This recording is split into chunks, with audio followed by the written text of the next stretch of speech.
पंजाब सरकार के नुमाइंदिਆਂ ਨਾਲ ਮੀਟਿੰਗ नहीं ਕਰਨਗੇ किसान, केंद्र सरकार ਨੂੰ ਭੇਜਿਆ पत्र। दल खालसा ਵੱਲੋਂ करवाया जाएगा खालिस्तान ऐलाननामे ਨੂੰ समर्पित सैमीनार। भारत सरकार ने पाकिस्तान के यूट्यूब चैनलों पर भारत में लगाई पाबंदी। कि किसान बातचीत से कभी पीछे नहीं हटते ना भागते हैं, बातचीत के लिए तैयार रहेंगे, तैयार हैं, लेकिन कृपया पंजाब सरकार के नुमाइंदों को इस बैठक में न बुलाया जाए। नहीं तो फिर वो बात बनती है कि अगर बुलाते हैं तो फिर हमें मजबूरन उस मीटिंग का बाइकआउट करना पड़ेगा। किसान जथेबंदियां ਵੱਲੋਂ केंद्र सरकार ਨੂੰ ਇੱਕ चिट्ठी भेजी गई है। किसान आगू जगजीत सिंह डल्लेवाल ने केंद्र ਨੂੰ लिखी इस चिट्ठी बारे जानकारी दिंदिਆਂ ਦੱਸਿਆ कि ਅੱਜ ਸਵੇਰੇ ਸਾਨੂੰ केंद्र सरकार ਵੱਲੋਂ ਇੱਕ ਸੁਨੇਹਾ ਪ੍ਰਾਪਤ ਹੋਇਆ ਹੈ कि ਕਿਸਾਨਾਂ ਨਾਲ ਅਗਲੀ ਮੀਟਿੰਗ 4 ਮਈ ਨੂੰ ਹੋਵੇਗੀ। ਉਹਨਾਂ ਕਿਹਾ ਕਿ ਜਿਸ ਤਰੀਕੇ ਨਾਲ ਪਿਛਲੀ ਵਾਰ ਕਿਸਾਨਾਂ ਨੂੰ ਗ੍ਰਿਫਤਾਰ ਕੀਤਾ ਗਿਆ ਅਤੇ ਧੋਖੇ ਦੇ ਨਾਲ ਘੇਰਾਬੰਦੀ ਕਰਕੇ ਮੋਰਚਾ ਚੁੱਕਿਆ ਗਿਆ, ਇਸ ਕਾਰਨ ਦੇਸ਼ ਦੇ ਕਿਸਾਨ ਪੰਜਾਬ ਸਰਕਾਰ ਤੋਂ ਨਾਰਾਜ਼ ਹਨ। 25 तारीख को एक पत्र जारी हुआ जो 26 को हमें मिला, और वो उस केंद्र सरकार की तरफ से एग्रीकल्चर मिनिस्ट्री की तरफ से जो हमें लेटर आया, उसमें हमें इनविटेशन दी गई है कि 4 मई की आपकी बैठक होगी और उसमें समा और स्थान तय किया गया है।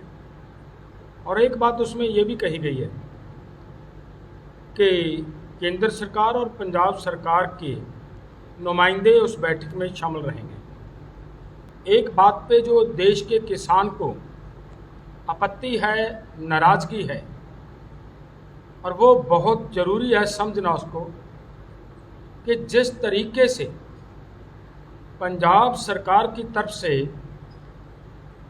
19 तारीख को किसानों को मीटिंग में बुलाकर और बाहर निकलते ही गिरफ्तार किया गया, और गिरफ्तार करने के बाद मोर्चों के ऊपर अटैक किया गया, मोर्चे खदेड़ने का काम किया गया, वहाँ से किसानों का सामान लूटा गया, ट्रैक्टर ट्रालियाँ चोरी की गई, सभी के सभी बिजली के जो सामान थे जैसे एसी वगैरह, कूलर वगैरह, हमारी वॉशिंग मशीन, फ्रिज, सब चोरी कर लिए गए।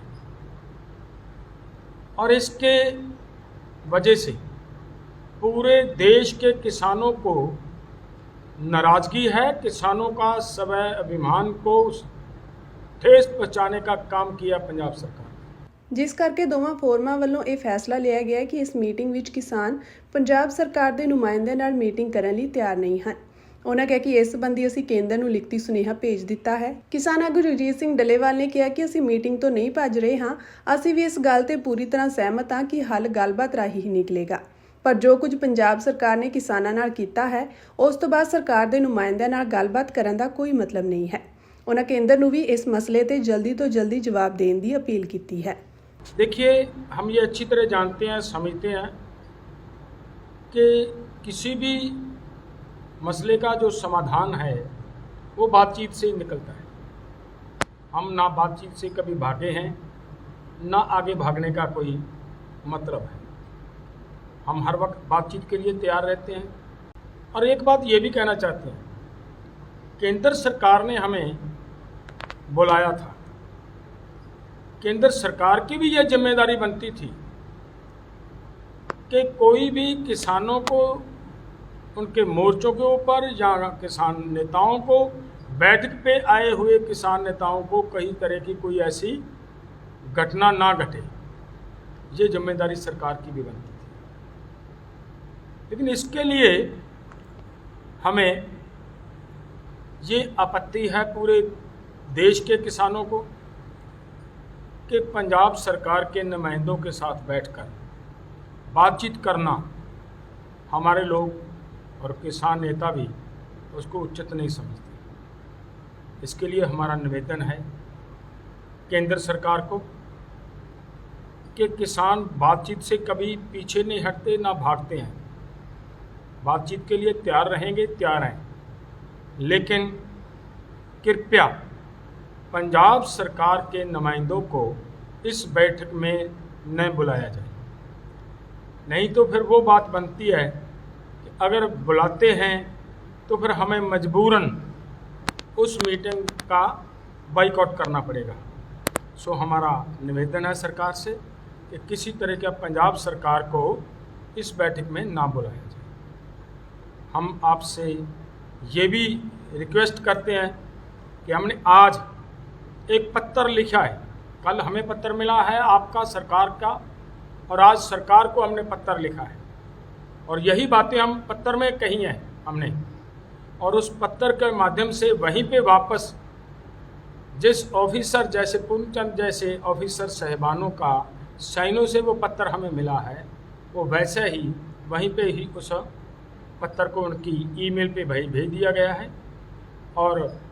और भी अधिकारियों को हम वो पत्र भेजने का काम कर रहे हैं। तो हमारा ये है कि सरकार से हम ये निवेदन करते हैं कि काइंडली जल्द हमें ये बताया जाए कि इसके जो हमने आपको पत्र भेजा है उसके ऊपर क्या संज्ञान लेती है भारत सरकार।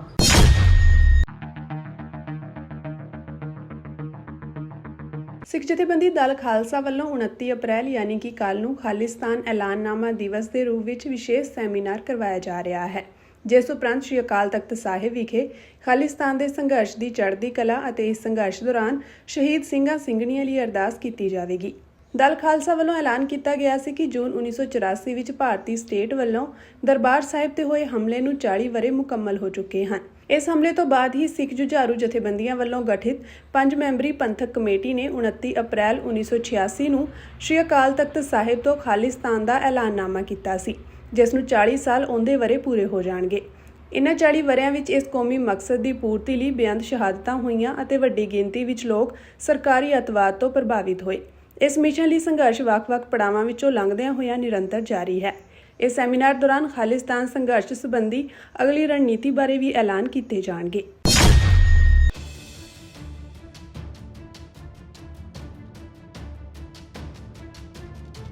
ਭਾਰਤ ਸਰਕਾਰ ਵੱਲੋਂ ਭਾਰਤ ਵਿੱਚ ਪਾਕਿਸਤਾਨ ਦੇ ਕਈ YouTube ਚੈਨਲਾਂ ਨੂੰ ਬੰਦ ਕਰਵਾ ਦਿੱਤਾ ਗਿਆ ਹੈ। ਇਸ ਤੇ ਪਾਬੰਦੀ ਲਗਾਈ ਗਈ ਹੈ।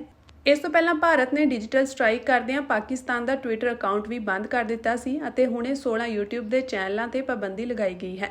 ਦੱਸ ਦੇ ਕਿ ਪ੍ਰਧਾਨ ਮੰਤਰੀ ਨਰਿੰਦਰ ਮੋਦੀ ਦੀ ਪ੍ਰਧਾਨਗੀ ਹੇਠ ਹੋਈ ਸੁਰੱਖਿਆ ਬਾਰੇ ਕੈਬਨਿਟ ਕਮੇਟੀ ਦੀ ਮੀਟਿੰਗ ਵਿੱਚ ਭਾਰਤ ਨੇ ਸਿੰਧੂ ਜਲ ਸਮਝੌਤੇ ਨੂੰ ਰੋਕਣ ਦਾ ਫੈਸਲਾ ਕੀਤਾ ਹੈ। ਵਿਦੇਸ਼ ਸਕੱਤਰ ਵਿਕਰਮ ਮਿਸ਼ਰੀ ਨੇ ਕਿਹਾ ਕਿ ਭਾਰਤ ਨੇ ਸਿੰਧੂ ਜਲ ਸਮਝੌਤੇ ਨੂੰ ਫਿਲਹਾਲ ਰੋਕ ਦੇਣ ਦਾ ਫੈਸਲਾ ਕੀਤਾ ਹੈ। ਇਹ ਕਦਮ ਭਾਰਤ ਪਾਕਿਸਤਾਨ ਸਬੰਧਾਂ ਵਿੱਚ ਵਾਧੇ ਤਣਾਅ ਦੇ ਮੱਦੇਨਜ਼ਰ ਚੁੱਕਿਆ ਗਿਆ ਹੈ। ਇਸ ਦੇ ਨਾਲ ਹੀ ਸਰਕਾਰ ਨੇ ਸਾਰਕ ਅਧੀਨ ਪਾਕਿਸਤਾਨੀ ਨਾਗਰਿਕਾਂ ਨੂੰ ਜਾਰੀ ਕੀਤੀਆਂ ਗਈਆਂ ਸਾਰੀਆਂ ਵੀਜ਼ਾ ਛੋਟਾਂ ਨੂੰ ਵੀ ਰੱਦ ਕਰਨ ਦਾ ਫੈਸਲਾ ਕੀਤਾ ਹੈ। ਇਸ ਤੋਂ ਇਲਾਵਾ ਭਾਰਤ ਵਿੱਚ ਪਾਕਿਸਤਾਨੀ ਦੂਤਾਵਾਸ ਨੂੰ ਬੰਦ ਕਰਨ ਦੀ ਪ੍ਰਕਿਰਿਆ ਸ਼ੁਰੂ ਕੀਤੀ ਜਾ ਰਹੀ ਹੈ। ਕੇਂਦਰ ਸਰਕਾਰ ਨੇ ਪਾਕਿਸਤਾਨੀ ਡਿਪਲੋਮੈਟਾਂ ਨੂੰ ਵੀ 48 ਘੰਟਿਆਂ ਦੇ ਅੰਦਰ ਭਾਰਤ ਛੱਡਣ ਦੇ ਨਿਰਦੇਸ਼ ਦਿੱਤੇ ਸਨ। ਇਸ ਫੈਸਲੇ ਨਾਲ ਅਟਾਰੀ ਸਰਹੱਦੀ ਚੈੱਕ ਪੋਸਟ ਵੀ ਬੰਦ ਹੋ ਜਾਵੇਗਾ, ਜਿਸ ਨਾਲ ਭਾਰਤ ਅਤੇ ਪਾਕਿਸਤਾਨ ਵਿਚਕਾਰ ਜ਼ਮੀਨੀ ਸੰਪਰਕ ਖਤਮ ਹੋ ਜਾਵੇਗਾ। ਇਹ ਸਾਰੇ ਫੈਸਲੇ ਭਾਰਤ ਦੀ ਰਾਸ਼ਟਰੀ ਸੁਰੱਖਿਆ ਅਤੇ ਅੰਦਰੂਨੀ ਸਥਿਰਤਾ ਨੂੰ ਧਿਆਨ ਵਿੱਚ ਰੱਖਦੇ ਹੋਏ ਲਏ ਗਏ ਹਨ। ਭਾਰਤ ਨੇ ਕਦਮ ਕਸ਼ਮੀਰ ਦੇ ਪਹਿਲਗਾਮ ਵਿੱਚ ਹੋਏ ਭਿਆਨਕ ਹਮਲੇ ਦੇ ਮੱਦੇਨਜ਼ਰ ਚੁੱਕਿਆ ਹੈ। ਇਸ ਹਮਲੇ ਵਿੱਚ 26 ਭਾਰਤੀ ਨਾਗਰਿਕ ਮਾਰੇ ਗਏ ਹਨ, ਜਦੋਂ ਕਿ ਕਈ ਹੋਰ ਜ਼ਖਮੀ ਹੋ ਗਏ ਸਨ। ਸ਼੍ਰੋਮਣੀ ਅਕਾਲੀ ਦਲ ਅੰਮ੍ਰਿਤਸਰ ਪ੍ਰਧਾਨ ਸਰਦਾਰ ਸਿਮਰਨਜੀਤ ਸਿੰਘ ਮਾਨ ਨੇ ਕਸ਼ਮੀਰ ਵਿੱਚ ਪਹਿਲਗਾਮ ਵਿਖੇ ਵਾਪਰੇ ਸਾਜ਼ਿਸ਼ੀ ਦੁਖਾਂਤ ਉਪਰੰਤ ਮੋਦੀ ਅਤੇ ਹਿੰਦੂਤਵ ਹੁਕਮਰਾਨਾਂ ਵੱਲੋਂ ਇੱਕ ਵਿਸ਼ੇਸ਼ ਪ੍ਰੋਗਰਾਮ ਅਧੀਨ ਪਾਕਿਸਤਾਨ ਤੇ ਮੁਸਲਿਮ ਕੌਮ ਵਿਰੁੱਧ ਕੀਤੇ ਜਾ ਰਹੇ ਗੁੰਮਰਾਹਕੁਨ ਪ੍ਰਚਾਰ ਵਿਰੁੱਧ ਸਖਤ ਨੋਟਿਸ ਲੈਂਦੇ ਹੋਏ ਅਤੇ ਮੋਦੀ ਵੱਲੋਂ ਕਸ਼ਮੀਰ ਵਿੱਚ ਅਮਨ ਚੈਨ ਕਾਇਮ ਕਰਨ ਦੇ ਦਾਅਵੇ ਨੂੰ ਖੋਖਲਾ ਸਾਬਿਤ ਕਰਦੇ ਹੋਏ ਆਪਣੇ ਵਿਚਾਰ ਪ੍ਰਗਟ ਕਰਦਿਆਂ ਕਿਹਾ ਕਿ ਅਸੀਂ ਪੰਜਾਬੀਆਂ ਤੇ ਸਿੱਖਾਂ ਉੱਤੇ ਥੋਪੀ ਜਾ ਰਹੀ ਜੰਗ ਰਾਹੀਂ ਲੋਕਾਂ ਨੂੰ ਮਾਰਨ ਦੀ ਇਜਾਜ਼ਤ ਨਹੀਂ ਦੇਵਾਂਗੇ। ਉਹਨਾਂ ਕਿਹਾ ਕਿ ਮੋਦੀ ਇਹ ਪ੍ਰਚਾਰ ਕਰ ਰਹੇ ਹਨ ਕਿ ਅਸੀਂ ਅਮਨ ਪੈਦਾ ਕਰ ਦਿੱਤਾ ਸੀ, ਜਦੋਂ ਕਿ ਨੀਅਤ ਅਤੇ ਨੀਤੀ ਹੀ ਸਹੀ ਨਾ ਹੋਵੇ ਤਾਂ ਉਸ ਨਾਲ ਕਦੇ ਵੀ ਅਮਨ ਚੈਨ ਤੇ ਜਮਹੂਰੀਅਤ ਕਾਇਮ ਨਹੀਂ ਰਹਿ ਸਕਦੇ। ਜਦੋਂ ਸਮੁੱਚੇ ਸੰਸਾਰ ਨਿਵਾਸੀਆਂ ਤੇ ਇੰਡੀਆ ਨਿਵਾਸੀਆਂ ਨੂੰ ਇਹ ਭਰਪੂਰ ਜਾਣਕਾਰੀ ਹੈ ਕਿ 1948 ਵਿੱਚ ਉਸ ਸਮੇਂ ਦੇ ਇੰਡੀਆ ਦੇ ਵਜ਼ੀਰ ਆਜ਼ਮ ਜਵਾਹਰ ਲਾਲ ਨਹਿਰੂ ਨੇ ਖੁਦ UNO ਵਿੱਚ ਪਹੁੰਚ ਕਰਕੇ ਕਸ਼ਮੀਰੀਆਂ ਦੀ ਰਾਏ ਅਨੁਸਾਰ ਰਾਏਸ਼ੁਮਾਰੀ ਕਰਵਾਉਣ ਦੇ ਮਤੇ ਨੂੰ ਪਾਸ ਕਰਕੇ UNO ਵਿੱਚ ਦਾਖਲ ਕੀਤਾ ਸੀ। ਫਿਰ ਮੋਦੀ ਅਤੇ ਫਿਰਕੂ BJP RSS ਵੱਲੋਂ ਕਸ਼ਮੀਰੀਆਂ ਨੂੰ ਲੰਮੇ ਸਮੇਂ ਤੋਂ ਵਿਧਾਨ ਦੀ ਧਾਰਾ 370 ਅਤੇ 35A ਰਾਹੀਂ ਮਿਲੀ ਵਿਸ਼ੇਸ਼ ਖੁਦਮੁਖਤਿਆਰੀ ਨੂੰ ਕਸ਼ਮੀਰੀ ਭਾਵਨਾਵਾਂ ਦੇ ਉਲਟ ਜਬਰੀ ਰੱਦ ਕਰਕੇ ਕਸ਼ਮੀਰੀਆਂ ਦੇ ਮਨ ਆਤਮਾਵਾਂ ਨੂੰ ਠੇਸ ਪਹੁੰਚਾਉਣ ਉਪਰੰਤ ਕਿਸ ਤਰ੍ਹਾਂ ਅਮਨ ਤੇ ਚੈਨ ਕਾਇਮ ਹੋ ਸਕਦਾ ਹੈ। ਇਹਨਾਂ ਨੇ ਜਬਰੀ ਕਸ਼ਮੀਰ ਵਿੱਚ ਕਾਲਾ ਕਾਨੂੰਨ ਅਫਸਪਾ ਲਾਗੂ ਕੀਤਾ ਹੋਇਆ ਹੈ, ਜਿਸ ਅਧੀਨ ਕਿਸੇ ਵੀ ਨਿਰਦੋਸ਼ ਨਾਗਰਿਕ ਨੂੰ ਜਦੋਂ ਚੋਣ ਫੌਜ ਪੁਲਿਸ ਅਰਧ ਸੈਨਿਕ ਬਲ ਚੁੱਕ ਕੇ ਲਿਜਾ ਸਕਦੇ ਹਨ, ਜਬਰ ਜਨਾਹ ਕਰ ਸਕਦੇ ਹਨ, ਲੱਤ ਬਾਂਹ ਤੋੜ ਸਕਦੇ ਹਨ, ਤਸ਼ੱਦਦ ਕਰਕੇ ਮਾਰ ਵੀ ਸਕਦੇ ਹਨ। ਇਹ ਤਾਂ ਮੋਦੀ-ਗੋਦੀ ਮੀਡੀਆ ਦਾ ਗੁੰਮਰਾਹਕੁਨ ਪ੍ਰਚਾਰ ਹੈ ਕਿ ਅਸੀਂ ਕਸ਼ਮੀਰ ਵਿੱਚ ਅਮਨ, ਚੈਨ ਤੇ ਸ਼ਾਂਤੀ ਕਾਇਮ ਕਰ ਦਿੱਤੀ ਹੈ, ਜਦੋਂ ਕਿ ਉੱਥੇ ਨਿਰੰਤਰ ਕਸ਼ਮੀਰੀਆਂ ਦੇ ਮਨ ਆਤਮਾ ਅੱਜ ਵੀ ਡੂੰਘੇ ਜ਼ਖਮੀ ਹੋਏ ਪਏ ਹਨ। ਉਹਨਾਂ ਕਿਹਾ ਕਿ ਜਦੋਂ ਪਹਿਲਗਾਮ ਵਿਖੇ ਹੋਏ ਦੁਖਾਂਤ ਦਾ ਮੋਦੀ ਹਕੂਮਤ ਅਤੇ ਉਸ ਦੀਆਂ ਖੁਫੀਆ ਏਜੰਸੀਆਂ ਕੋਲ ਕੋਈ ਸਬੂਤ ਹੀ ਨਹੀਂ, ਫਿਰ ਇਹ ਹੁਕਮਰਾਨ ਪਾਕਿਸਤਾਨ ਜਾਂ ਕਸ਼ਮੀਰੀਆਂ ਨੂੰ ਨਿਸ਼ਾਨਾ ਬਣਾ ਕੇ ਨਫ਼ਰਤ ਪੈਦਾ ਕਰਨ ਦੇ ਅਮਲ ਕਿਸ ਬਿਨਾਂ ਤੇ ਕਰ ਰਹੇ ਹਨ। ਉਹਨਾਂ ਕਿਹਾ ਕਿ ਜਦੋਂ ਖੁਫੀਆ ਏਜੰਸੀਆਂ ਕੈਬਨਿਟ ਸਕੱਤਰੇਤ, NIA, raw, IB, military intelligence, BSF, CISF, ITBP, CRPF, CBI, Punjab ਅਤੇ ਜੰਮੂ ਕਸ਼ਮੀਰ ਦੀ CID ਇਹ ਦੁਖਾਂਤ ਵਾਪਰਨ ਤੋਂ ਪਹਿਲਾਂ ਕਿਉਂ ਨਾ ਸਰਕਾਰ ਨੂੰ ਸੂਚਿਤ ਕਰ ਸਕੀਆਂ ਅਤੇ ਇਸ ਹੋਣ ਵਾਲੇ ਦੁਖਾਂਤ ਨੂੰ ਰੋਕਣ ਵਿੱਚ ਆਪਣੀ ਜ਼ਿੰਮੇਵਾਰੀ ਕਿਉਂ ਨਹੀਂ ਨਿਭਾ ਸਕੀਆਂ।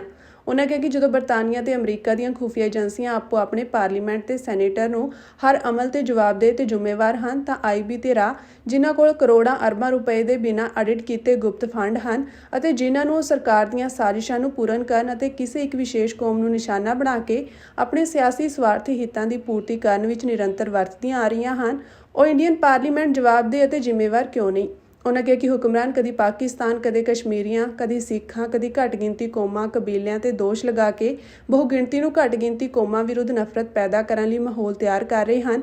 ਪਰ ਜਦੋਂ ਸਮੁੱਚੇ ਮੁਲਕ ਵਿੱਚ ਫਿਰਕੂ ਸੰਗਠਨ ਸ਼ਿਵ ਸੈਨਾ, ਵਿਸ਼ਵ ਹਿੰਦੂ ਪ੍ਰੀਸ਼ਦ, RSS ਆਦਿ ਘੱਟ ਗਿਣਤੀ ਮੁਸਲਿਮ, ਸਿੱਖਾਂ, ਈਸਾਈਆਂ, ਆਦੀਵਾਸੀਆਂ ਵਿਰੁੱਧ ਬਿਨਾਂ ਕਿਸੇ ਆਧਾਰ ਤੇ ਤੱਥਾਂ ਤੋਂ ਪ੍ਰਚਾਰ ਕਰਦੇ ਹਨ ਅਤੇ ਉਹਨਾਂ ਤੇ ਜ਼ਬਰ ਢਾਉਂਦੇ ਹਨ, ਤਾਂ ਮੌਜੂਦਾ ਹਿੰਦੂਤਵ ਮੋਦੀ ਹਕੂਮਤ ਉਹਨਾਂ ਨੂੰ ਕਿਉਂ ਨਹੀਂ ਤੁਰੰਤ ਰੋਕਦੀ।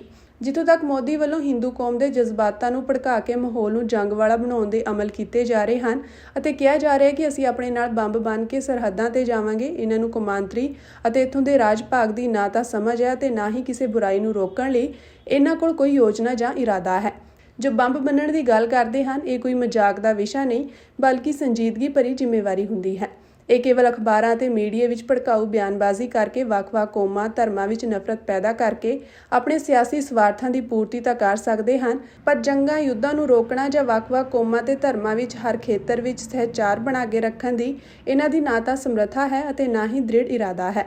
ਜੋ ਇਹ ਪਾਕਿਸਤਾਨ ਨਾਲ ਜੰਗਾਂ, ਯੁੱਧਾਂ ਦਾ ਰੌਲਾ ਪਾ ਰਹੇ ਹਨ, ਇਹਨਾਂ ਨੂੰ ਇਹ ਵੀ ਪਤਾ ਹੋਣਾ ਚਾਹੀਦਾ ਹੈ ਕਿ ਇਸ ਜੰਗ ਨਾਲ ਹਰ ਵਾਰ ਪੰਜਾਬੀਆਂ, ਸਿੱਖਾਂ ਦਾ ਕੇਵਲ ਵੱਡਾ ਮਾਲੀ ਨੁਕਸਾਨ ਨਹੀਂ ਹੁੰਦਾ ਬਲਕਿ ਵੱਡੀ ਗਿਣਤੀ ਵਿੱਚ ਜਾਨੀ ਨੁਕਸਾਨ ਵੀ ਹੁੰਦਾ ਹੈ। ਅਸੀਂ ਕਿਸੇ ਵੀ ਕੀਮਤ ਤੇ ਚੜ੍ਹਦੇ ਤੇ ਲਹਿੰਦੇ ਪੰਜਾਬ, ਜੋ ਗੁਰੂਆਂ, ਪੀਰਾਂ, ਫਕੀਰਾਂ ਦੀ ਪਵਿੱਤਰ ਧਰਤੀ ਹੈ, ਇਸ ਉੱਤੇ ਮਨੁੱਖਤਾ ਦਾ ਅਜਾਈ ਖੂਨ ਵਹਾਉਣ ਦੀ ਹੁਕਮਰਾਨਾਂ ਨੂੰ ਕਦੇ ਇਜਾਜ਼ਤ ਨਹੀਂ ਦੇਵਾਂਗੇ। ਜੇਕਰ ਇਹਨਾਂ ਨੂੰ ਜੰਗਾਂ, ਯੁੱਧਾਂ ਦਾ ਇੰਨਾ ਹੀ ਸ਼ੌਂਕ ਹੈ ਤਾਂ ਪੰਜਾਬ ਨਾਲੋਂ ਵੀ ਲੰਮੀ ਸਰਹੱਦ ਗੁਜਰਾਤ ਤੇ ਪੈਂਦੀ ਹੈ, ਉੱਥੇ ਉਹ ਆਪਣੇ ਇਹ ਮਨੁੱਖਤਾ ਵਿਰੋਧੀ ਸ਼ੌਂਕ ਪੂਰੇ ਕਰਨ, ਨਾ ਕਿ ਪੰਜਾਬੀਆਂ ਤੇ ਸਿੱਖਾਂ ਨੂੰ ਜੰਗ ਵਿੱਚ ਧਕੇਲ ਕੇ ਉਹਨਾਂ ਦਾ ਜਾਨੀ ਮਾਲੀ ਨੁਕਸਾਨ ਕਰਨ ਦੀਆਂ ਵਿਉਂਤਾਂ ਬਣਾਉਣ। ਸਰਦਾਰ ਸਿਮਰਨਜੀਤ ਸਿੰਘ ਮਾਨ ਨੇ ਕੌਮਾਂਤਰੀ ਪੱਧਰ ਤੇ ਜ਼ੋਰਦਾਰ ਮੰਗ ਕੀਤੀ ਹੈ ਕਿ ਜਦੋਂ ਪਹਿਲਗਾਮ ਦੁਖਾਂਤ ਦਾ ਕੋਈ ਵੀ ਤੱਥ ਪਾਕਿਸਤਾਨੀਆਂ, ਮੁਸਲਮਾਨਾਂ ਦੇ ਸ਼ਾਮਿਲ ਹੋਣ ਦਾ ਸਾਹਮਣੇ ਨਹੀਂ ਆਇਆ, ਤਾਂ ਇਸ ਦੀ ਉੱਚ ਪੱਧਰੀ ਸੀਮਤ ਸਮੇਂ ਵਿੱਚ ਜਾਂਚ ਹੋਣੀ ਚਾਹੀਦੀ ਹੈ, ਤਾਂ ਕਿ ਇਸ ਪਿੱਛੇ ਜਿਸ ਕਿਸੇ ਵੀ ਤਾਕਤ ਦੀ ਕੋਈ ਸੋੜੀ ਸੋਚ ਵਾਲੀ ਸਾਜ਼ਿਸ਼ ਹੈ, ਉਸ ਦਾ ਸੱਚ ਸਾਹਮਣੇ ਆ ਸਕੇ ਅਤੇ ਕੋਈ ਵੀ ਹੁਕਮਰਾਨ ਨਫ਼ਰਤ ਭਰਿਆ ਤੇ ਜੰਗ ਵਾਲਾ ਮਾਹੌਲ ਬਣਾ ਕੇ ਆਪਣੇ ਸਿਆਸੀ ਸਵਾਰਥਾਂ ਦੀ ਪੂਰਤੀ ਕਰਨ ਵਿੱਚ ਕਾਮਯਾਬ ਨਾ ਹੋ ਸਕੇ। ਵਿਧਾਨ ਸਭਾ ਹਲਕਾ ਖਰੜ ਤੋਂ ਵਿਧਾਇਕ ਅਨਮੋਲ ਗਗਨਮਾਨ ਹਮੇਸ਼ਾ ਹੀ ਸੁਰਖੀਆਂ ਵਿੱਚ ਰਹਿੰਦੇ ਹਨ। ਹੁਣ ਇੱਕ ਵਾਰ ਫਿਰ ਤੋਂ ਸੁਰਖੀਆਂ ਦੇ ਵਿੱਚ ਆਏ ਹਨ ਕਿਉਂਕਿ ਖਰੜ ਵਿੱਚ ਉਹਨਾਂ ਦੀ ਗੁੰਮਸ਼ੁਦਗੀ ਦੇ ਪੋਸਟਰ ਲੱਗੇ ਹਨ। ਲੋਕਾਂ ਦਾ ਕਹਿਣਾ ਹੈ ਕਿ ਚੋਣਾਂ ਤੋਂ ਪਹਿਲਾਂ ਜਨਤਾ ਦੇ ਨਾਲ ਕਈ ਵਾਅਦੇ ਕੀਤੇ ਗਏ ਸੀ, ਪਰ ਖਰੜ ਵਿੱਚ ਅਜੇ ਤੱਕ ਨਾ ਸੀਵਰੇਜ ਦਾ ਹੱਲ ਹੋਇਆ ਤੇ ਨਾ ਹੀ ਗਲੀਆਂ ਨਾਲੀਆਂ ਦਾ। ਖਰੜ ਦੇ ਲੋਕਾਂ ਨੇ ਗਲੀਆਂ ਤੇ ਮੁਹੱਲਿਆਂ ਵਿੱਚ ਵਿਧਾਇਕ ਅਨਮੋਲ ਗਗਨਮਾਨ ਦੇ ਗੁੰਮਸ਼ੁਦਾ ਹੋਣ ਦੇ ਪੋਸਟਰ ਲਗਾਏ ਹਨ। ਲੋਕਾਂ ਨੇ ਗੁੰਮਸ਼ੁਦਾ ਵਿਧਾਇਕ ਦੀ ਭਾਲ ਸ਼ੁਰੂ ਕਰ ਦਿੱਤੀ ਹੈ। ਇਸ ਦੌਰਾਨ ਲੋਕਾਂ ਦਾ ਕਹਿਣਾ ਹੈ ਕਿ ਚੋਣਾਂ ਤੋਂ ਪਹਿਲਾਂ ਸਾਡੇ ਕੰਮ ਕਰਨ ਲਈ ਵੱਡੇ ਵਾਅਦੇ ਕੀਤੇ ਸੀ, ਪਰ ਉਹ ਪੂਰੇ ਨਹੀਂ ਕੀਤੇ ਗਏ। ਉਹਨਾਂ ਕਿਹਾ ਕਿ ਕੌਂਸਲਰ ਵੀ ਸਾਡੇ ਫੋਨ ਨਹੀਂ ਚੱਕਦੇ, ਜਿਸ ਦੇ ਕਾਰਨ ਹੁਣ ਲੋਕਾਂ ਵਿੱਚ ਕਾਫੀ ਜ਼ਿਆਦਾ ਰੋਸ ਪਾਇਆ ਜਾ ਰਿਹਾ ਹੈ। ਇਸ ਤੋਂ ਪਹਿਲਾਂ ਲੁਧਿਆਣਾ ਤੋਂ ਸਾਂਸਦ ਅਤੇ ਪੰਜਾਬ ਕਾਂਗਰਸ ਦੇ ਪ੍ਰਧਾਨ ਰਾਜਾ ਵੜਿੰਗ ਦੇ ਵੀ ਕਈ ਇਲਾਕਿਆਂ ਦੇ ਵਿੱਚ ਉਹਨਾਂ ਦੀ ਗੁੰਮਸ਼ੁਦਗੀ ਦੇ ਪੋਸਟਰ ਲੱਗੇ ਸਨ।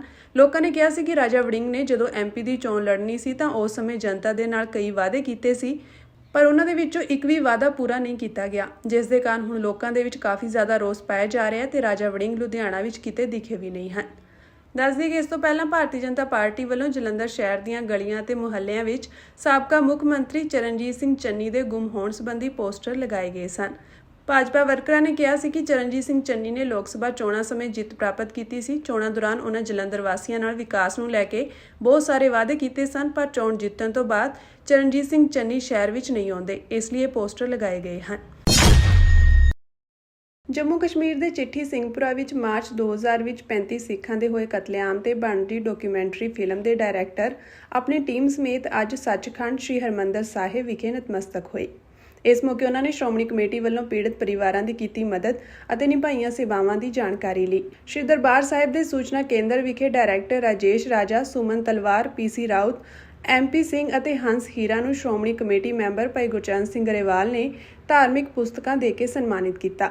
ਇਸ ਸੰਬੰਧੀ ਗੱਲ ਕਰਦਿਆਂ ਸ਼੍ਰੋਮਣੀ ਕਮੇਟੀ ਦੇ ਮੈਂਬਰ ਭਾਈ ਗੁਰਚਰਨ ਸਿੰਘ ਗਰੇਵਾਲ ਨੇ ਕਿਹਾ ਕਿ ਸਾਲ 2000 ਵਿੱਚ ਜੰਮੂ ਕਸ਼ਮੀਰ ਦੇ ਚਿੱਠੀ ਸਿੰਘਪੁਰਾ ਵਿੱਚ ਵੱਡਾ ਦੁਖਾਂਤ ਵਾਪਰਿਆ ਸੀ, ਜਿਸ ਵਿੱਚ 35 ਸਿੱਖਾਂ ਨੂੰ ਕਤਲ ਕਰ ਦਿੱਤਾ ਗਿਆ ਸੀ।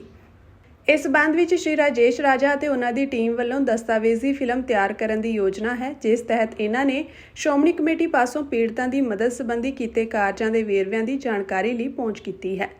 ਉਹਨਾਂ ਕਿਹਾ ਕਿ ਸ਼੍ਰੋਮਣੀ ਕਮੇਟੀ ਨੇ ਪੀੜਤ ਪਰਿਵਾਰਾਂ ਦੀ ਮਦਦ ਕਰਨਾ ਆਪਣਾ ਫਰਜ਼ ਸਮਝਿਆ ਸੀ ਅਤੇ ਸੰਕਟ ਵੇਲੇ ਉਹਨਾਂ ਦੀ ਹਰ ਸੰਭਵ ਸਹਾਇਤਾ ਵੀ ਕੀਤੀ ਸੀ।